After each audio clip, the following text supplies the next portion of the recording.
European union نے اور امریکہ نے پابندیاں لگا دی، پی آئی اے کو تباہ کر دیا، اربوں روپے کا پاکستان کا نقصان کیا۔ بتائیے کون ذمہ دار ہے اس میں؟ آپ کی قابلیت کو سلام کریں یا آپ کی نالائکی کو برا بھلا کہا جائے؟ اسی طرح ملک سے بیرونی سرمایہ کاری بھاگ گئی ہے۔ F D I foreign direct investment میں 100% سے زیادہ کمی ہو چکی ہے، اور آپ نے تو اسٹیٹ بینک آف پاکستان کو بھی فروخت کر دیا ہے، آئی ایم ایف کے سامنے گروی رکھ دیا ہے۔ کیا یہ قومی خود مختاری اور وقار کا چیمپئن ہے جو کہتا ہے کہ میں نے بڑا ملک کے لیے کارنامے سر انجام دیے ہیں؟ آپ نے پاکستان کے نظام تعلیم کو تباہ کر دیا ہے، ہائر ایجوکیشن کمیشن کے ادارے کو تباہ کر دیا ہے، یونیورسٹیوں کو بدترین مالی خسارے میں پھینک دیا ہے، یونیورسٹیاں اپنے پروفیسروں کی تنخواہیں نہیں دے سکتے۔ کہاں وہ دنیا وہ بھر کے بہترین پروفیسرز آ رہے تھے، اور پاکستان کی تاریخ میں سب سے بڑی ایکسپینشن ہو رہی تھی ہائر ایجوکیشن میں۔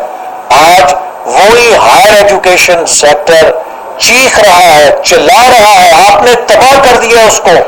کیا یہ پاکستان کی خدمت کی ہے؟ آپ نے نوجوانوں کا مستقبل تباہ کیا ہے ہائر ایجوکیشن سیکٹر اور ہائر ایجوکیشن کمیشن کو تباہ کر کے۔ تو کیا آپ کو ہم کس بات کا کریڈٹ دیں؟ آپ نے کیا پاکستان کے کلیدی مفاد جس کے لیے ہم نے جنگیں لڑیں، کشمیر پاکستان کی شہرت ہے، آپ کے دور میں مودی کو ہمت ہوئی کہ اس نے مقبوضہ کشمیر کو اینیکس کر لیا، اسے بھارتی یونین کا حصہ بنا دیا، اور آپ نے سرینا ہوٹل پہ ایک گھڑیال لگا دیا، اور وہ گھڑیال بھی آپ سے ٹھیک ہی چل سکا۔ آج بھی جا کے دیکھیں تو وہ بند ہو چکا ہے، اس کی وہ بھی ٹھیک کام نہیں کر رہا۔ آپ دنیا میں کسی ملک سے پاکستان کے اس مفاد کے لیے حمایت حاصل نہیں کر سکے، اور حد یہ ہے کہ اسلام آباد میں اسلامی وزراء خارجہ کا اجلاس ہوا، اس میں کے ورڈ کشمیر کا لفظ جو ہے وہ شجرہ ممنوعہ قرار دیا گیا، اور اسلامی ممالک کے وزراء خارجہ کے ڈیکلیریشن میں کشمیر کے لیے ایک لفظ شامل نہیں ہوا۔ اس سے بڑی سفارتی ناکامی کیا ہو سکتی ہے؟ آج دنیا میں یہ نہیں پتا کہ پاکستان کس بلاک کے اندر کھڑا ہے، ہم کون سے دوست ملک کے ساتھ کھڑے ہیں۔ آپ تو دعویٰ کرتے تھے پاکستانی پاسپورٹ لے کر لوگ فخر سے کھڑے ہوں گے، آج پاکستانی پاسپورٹ کی رینکنگ کئی درجے نیچے آ چکی ہے۔ 2018 کے مقابلے میں پاکستانی پاسپورٹ کئی درجے نیچے آ چکا ہے۔ کیا آپ نے یہ ترقی دی ہے؟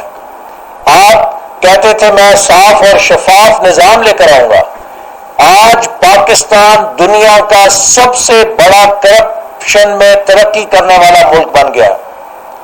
دنیا میں کسی ملک نے ایک سال میں 16 درجے کرپشن میں گراوٹ نہیں دیکھی، آپ کی حکومت نے ایک سال میں پاکستان کو 16 درجے نیچے پھینک دیا ہے کرپشن انڈیکس میں۔ یہ آپ کی صفائی ہے، آپ کی شفافیت ہے، آپ کی ایمانداری ہے۔ جنہیں آپ چور اور ڈاکو کہتے ہیں، ان کے دور میں غریب آدمی کو 55 روپے کلو چینی ملتی تھی، اور آپ ایماندار حاجی، آپ کے دور میں 160 روپے 120 روپے، آج بھی 100 روپے سے اوپر کلو چینی ہے۔ جنہیں آپ چور اور ڈاکو کہتے تھے، ان کے دور میں کسان کو 2400 روپے ڈی اے پی کی کھاد ملتی تھی۔ آپ حاجی، آپ ایماندار، آپ کے دور میں 9,500 روپے کی بوری بھی کسان کو ڈی اے پی کی نہیں ملتی تھی۔ آپ جنہیں چور اور ڈاکو کہتے ہیں، اس میں جو غریب آدمی 800 روپے بجلی کا بل بھرتا تھا، آپ حاجی، آپ ایماندار کے دور میں وہ 5,000 روپے کا بجلی کا بل ریڑھی والا مزدور بھر رہا ہے۔ تو آپ نے تو، آپ کی ایمانداری اور آپ کی دیانتداری نے تو غریبوں کی چیخیں نکال دی ہیں۔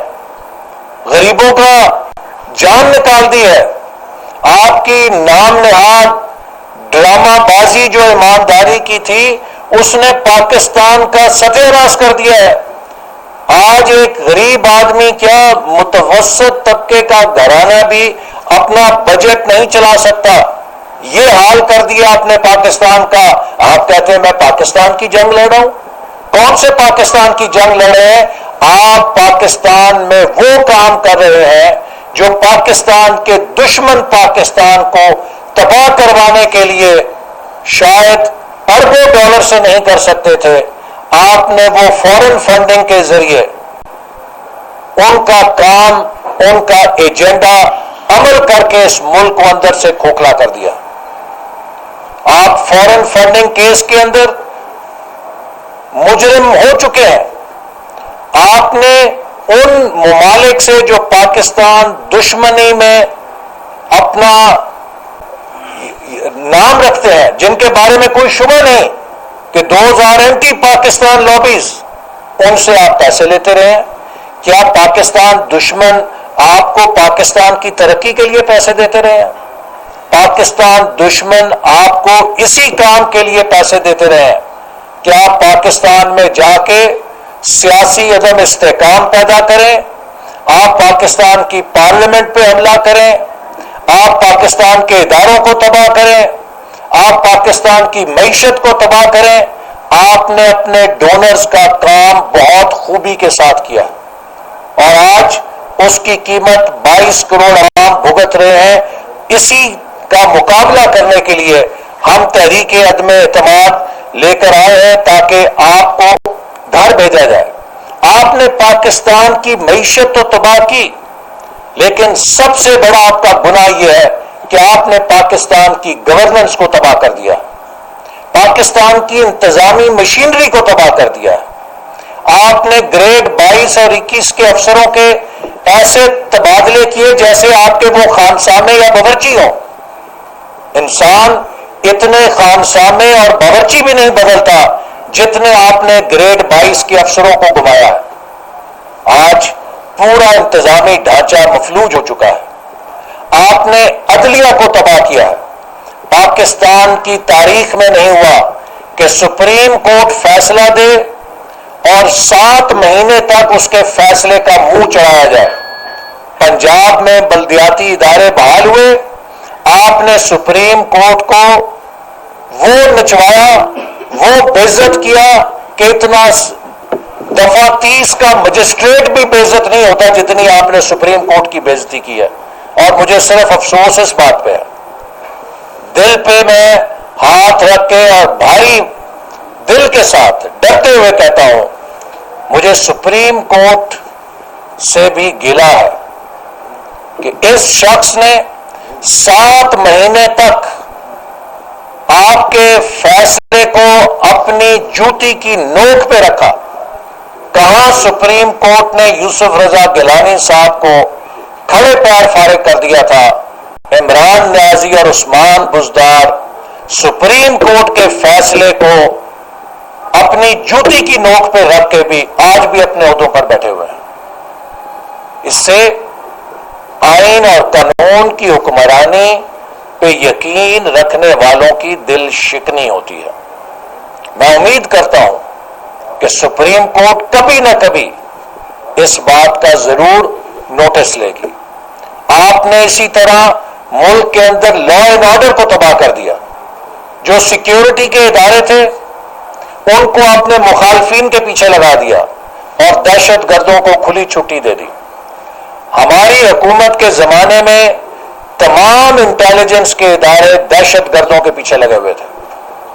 آپ نے ہمارے سیکیورٹی کے اداروں سے دہشت گردی کا کام کم لیا، اپنے مخالفوں کو تنگ کرنے کا کام زیادہ لیا.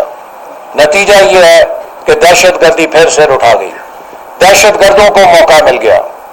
آج اگر آپ کرپشن کی بات کریں، جتنے سکینڈل آپ کی حکومت کے آئے ہیں پاکستان میں 70 سالوں کے اندر اتنے سکینڈل نہیں آیا.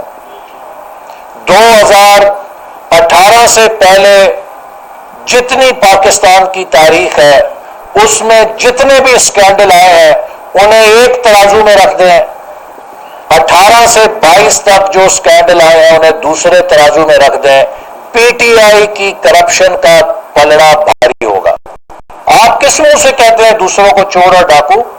چینی، آٹا، ادویات، L N G, dollars, stock market, آپ نے کون سی جگہ چھوڑی ہے جہاں پہ ڈاکہ نہیں ڈالا؟ اور سب مافیاز کے نمائندے آپ کی کابینہ میں بیٹھے ہیں، آپ کی چھتری کے نیچے بیٹھے ہیں۔ آپ نے کسی کے خلاف کوئی قدم اٹھایا؟ کسی کو پوچھا؟ آپ نے منافع خوروں کو کھلی چھٹی دی کہ عوام کو لوٹو، عوام کی جیبوں سے پیسہ نکالو، لیکن مجھے ڈونیشن دے دو، تو آپ کو کوئی ہاتھ نہیں لگائے گا۔ ہر پاکستان کا مافیا عمران خان کا ڈونر ہے اور عوام کو لوٹ رہا ہے۔ یہ ہے اس حکومت کی کہانی، اور آپ دوسروں کو چور اور ڈاکو کہتے ہیں۔ آپ نے آج تک اپنے غیر ملکی تحفوں کا حساب نہیں دیا۔ مسٹر صادق، مسٹر امین، جواب دے نا۔ آپ سے پوچھا جا رہا ہے کہ جو باہر سے تحفے لیے ہیں ان کی لسٹ دے دو، یہ بھی کوئی نہیں پوچھ رہا کہ کس نے کیا دیا ہے۔ صرف یہ سوال ہے مسٹر عمران نیازی، آپ نے جتنے غیر ملکی تحفے وصول کیے ان کی لسٹ دے دیں۔ آپ وہ لسٹ بھی نہیں دے پا رہے، اس لیے کہ اس میں بھی آپ نے غبن کر دیا۔ جو شخص بحیثیت وزیر اعظم ملنے والے تحفوں کو بھی نہ بخشے، وہ صادق اور امین کس دنیا کا صادق اور امین؟ جو شخص فورن فنڈنگ میں پاکستان کے باہر رہنے والوں کے معصوم لوگوں کے محنت اور خون پسینے کی کمائی کے پیسے لے اور ان کو یہاں پہ خفیہ اکاؤنٹس میں رکھ کے ان سے اللہ تللے کرے، وہ کون سا صادق اور امین ہے؟ جو شخص پاکستان کے دشمنوں سے پیسے وصول کرے اور پاکستان میں انتشار پیدا کرے، وہ کہاں کا صادق اور امین ہے؟ تو اس لیے اب وقت آ گیا ہے کہ آپ کا حساب لیا جائے۔ آپ نے پاکستان کے بجٹ کو ختم کیا، پاکستان کی معیشت کو تباہ کیا، پاکستان کے ترقیاتی سفر کو تباہ کیا۔ ہمارے دور میں جو 1000 ارب کا ترقیاتی بجٹ تھا، آپ نے اسے سکیڑ کے 550 ارب کر دیا ہے۔ آج گلگت بلتستان میں، آزاد کشمیر میں، پاکستان میں ترقی کا وہ عمل جو نواز شریف صاحب کے دور میں شروع ہوا تھا، وہ بربادی کی داستان بن چکا۔